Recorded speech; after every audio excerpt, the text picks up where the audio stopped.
اگر آپ بریلوی ہیں تو بریلویت کو تھوڑے دوسرے کمرے میں رکھ دیں، ذرا اپنے پاس سے ہٹا دیں۔ اگر آپ خود کو دیوبندی کہتے ہیں تو دیوبندیت کو ایک تھوڑی دیر کے لیے اٹھا کے دوسرے کمرے میں رکھائیں۔ اہل حدیث اور سلفی کہتے ہیں تو اس کو بھی ایک طرف رکھ کے آ جائیں۔ سنیت، شیعیت، یہ جو عنوانات ہیں جتنے تفرقہ کے، مسالک کے، ان کو تھوڑی دیر ایک طرف کر دیں، اس حصار سے نکل آئیں اور نکل کے اپنے ذہن کو ان حصاروں سے نکال کے تھوڑی دیر میری گفتگو سنیں اور فوکس کریں میں کیا کہنا چاہتا ہوں۔ بعد میں آپ کا اپنا سامان ہے۔ الحمدللہ والصلاۃ والسلام علی رسول اللہ۔ کچھ دن پہلے انجینئر محمد علی مرزا صاحب نے ایک ویڈیو چلائی اپنے چینل سے ڈاکٹر طاہر القادری صاحب کی، جس میں وہ فرقہ واریت کے خلاف باتیں کر رہے تھے اور فرقہ واریت کے رد پر کئی ایک باتیں انہوں نے کی، اور اس میں فرقہ واریت کے جو نقصانات ہوئے وہ بھی بتائے امت کو۔ تو لیکن وہ ویڈیو مختصر تھی، اور اس کے رپلائی میں مفتی راشد محمود رضوی صاحب نے ایک ویڈیو بنائی کہ جس میں یہ فرمایا، 2-3 غلطیاں ہائی لائٹ کر کے نا ڈاکٹر صاحب کی زیرو سے ضرب لگا دیا۔ تو اور اس میں مفتی راشد نے ڈنڈی یہ ماری کہ جو ان کا فرمانا تھا، فرقہ واریت کی جو باتیں تھیں ان کا رپلائی دینے کی بجائے ڈنڈی یہ ماری کہ ڈاکٹر صاحب کی 1-2 غلطیاں بتا کے نا زیرو سے ضرب لگا دیا۔ یہ بہت بڑا تضاد تھا۔ اور اس کے رپلائی میں پھر میں نے ایک ویڈیو بنائی کہ جس میں میں نے ایک سوال کیا مفتی راشد محمود رضوی صاحب سے کہ بھئی تم ڈنڈی نہ مارو، اس کا جواب دو کہ ڈاکٹر طاہر القادری صاحب جو فرقہ واریت کے خلاف باتیں کی ہیں، فرقہ واریت کے نقصانات بتائے ہیں، اس کا جواب دو۔ یہ کیا بات کو گھما کے عوام کو ماموں بنا رہے ہو؟ اور اس کے کمنٹ میں جو بھائیوں نے پوچھا نا، کئی ایک بھائیوں کے سوال ہے کہ یہ مکمل ویڈیو کہاں پہ ہے؟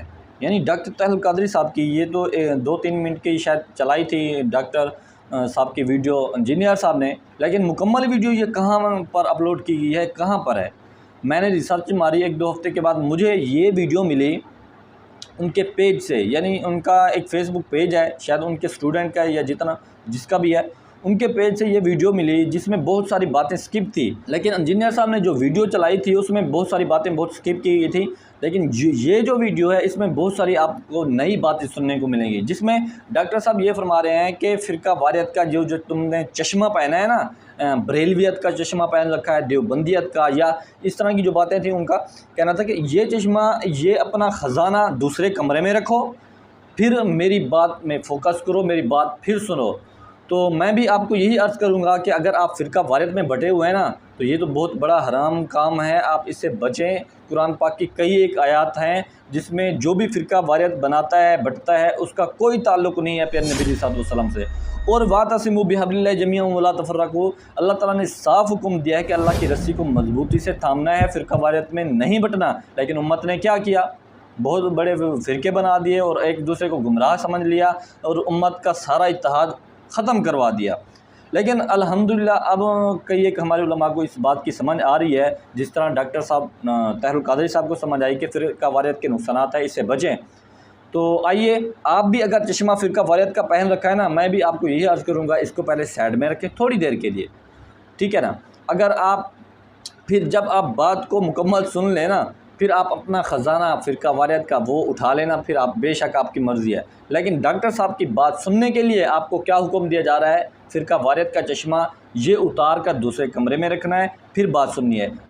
جو بھی مکاتب فکر ہیں جن کا تعلق، جن کی شناخت اور جن کا عنوان انڈو پاک سب کانٹیننٹ، بر صغیر پاک و ہند کی نسبت سے بنا ہوا ہے، تھوڑی دیر اس سے باہر نکل آئے۔ اگر آپ بریلوی ہیں تو بریلویت کو تھوڑے دوسرے کمرے میں رکھ دیں، ذرا اپنے پاس سے ہٹا دیں۔ اگر آپ خود کو دیوبندی کہتے ہیں تو دیوبندیت کو ایک تھوڑی دیر کے لیے اٹھا کے دوسرے کمرے میں رکھائیں۔ اہل حدیث اور سلفی کہتے ہیں تو اس کو بھی ایک طرف رکھ کے آ جائیں۔ سنیت، شیعیت، یہ جو عنوانات ہیں جتنے تفرقہ کے، مسالک کے، ان کو تھوڑی دیر ایک طرف کر دیں، اس حصار سے نکل آئیں اور نکل کے اپنے ذہن کو ان حصاروں سے نکال کے تھوڑی دیر میری گفتگو سنیں اور فوکس کریں میں کیا کہنا چاہتا ہوں۔ بعد میں آپ کا اپنا سامان ہے، آپ کا اپنی دولت ہے، جا کے پھر اٹھا لیں، میں اس سے نہیں روکتا آپ کو، مگر میری اس گفتگو کو سمجھنے کے لیے تھوڑی دیر اس حصار سے باہر نکل آئے۔ اور یہ کیوں کہہ رہا ہوں؟ یہ اس لیے کہہ رہا ہوں کہ ہمارے بر صغیر پاک و ہند میں یہ بریلوی، دیوبندی، اہل حدیث، سلفی، سنی، شیعہ، اس تقسیم نے بہت نقصان پہنچایا ہے۔ اس لیے نقصان پہنچایا ہے کہ جو مسلک ہیں وہ مسلک نہیں رہے، اپنے درجے سے بڑھا کر انہیں دین و مذہب بنا دیا گیا۔ اب اس میں اختلاف رائے، تعبیر و تشریح کا اختلاف نہیں رہا، بلکہ تضاد، مخالفت، تصادم تک چلا گئی، اور ایک دوسرے کو اسلام کے دائرے سے خارج کرنا یا دل سے خارج سمجھنا، اس میں تقسیم ہو گیا۔ اور نقصان کیا ہوا ہے کہ یہ ساری امت مسلمہ ہیں، یہ مسلمان ہیں، ان سب کا حضور علیہ الصلوۃ والسلام کے ساتھ ایک تعلق ہے، نسبت ہے، ربط ہے۔ وہ جو آقا علیہ السلام کے ساتھ تعلق ہے اس کی کئی جہتیں ہیں، کئی جہتیں، وہ ساری جہتیں ملیں تو رسول پاک صلی اللہ علیہ وآلہ وسلم کے ساتھ امت کی کا تعلق کامل ہوتا ہے۔ اس میں جہت محبت بھی ہے، اس میں جہت ادب اور تعظیم کی بھی ہے، دو، اس میں طاعت اور مطابعت کی بھی جہت ہے۔ اب طاعت اور مطابعت کے لیے حدیث و سنت و سیرت آ جاتی ہے، اس کی بھی جہت ہے۔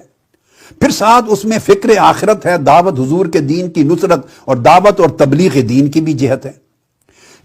اللہ پاک نے قرآن مجید میں فرمایا فَالَّذِينَ آمَنُوا بِهِ وَعَزَّرُوهُ وَنَصَرُوهُ وَاتَّبَعُوا النُّورَ الَّذِي أُنزِلَ مَعَهُ، وہ لوگ جو ایمان لاتے ہیں اور ساری کائنات سے بڑھ کر محبت کرتے ہیں، وَعَزَّرُوهُ، اور سب سے بڑھ کر ادب، تعظیم اور تکریم اور توقیر بجا لاتے ہیں، وَنَصَرُوهُ، اور حضور کے دین کی فکر کرتے، دعوت دیتے، نصرت کرتے، مدد پہنچا کے فروغ دیتے ہیں، وَاتَّبَعُوا النُّورَ، اور جس نور کو آقا علیہ السلام لے کر آئیں اس کی مطابعت کرتے اور اطاعت کرتے ہیں۔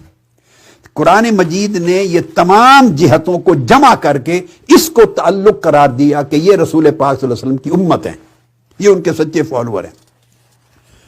تفرقہ سے، فرقہ بندی سے نقصان کیا ہوا کہ یہ ساری جہتیں دراصل ایک ہی تعلق کے حصے تھے، جز تھے۔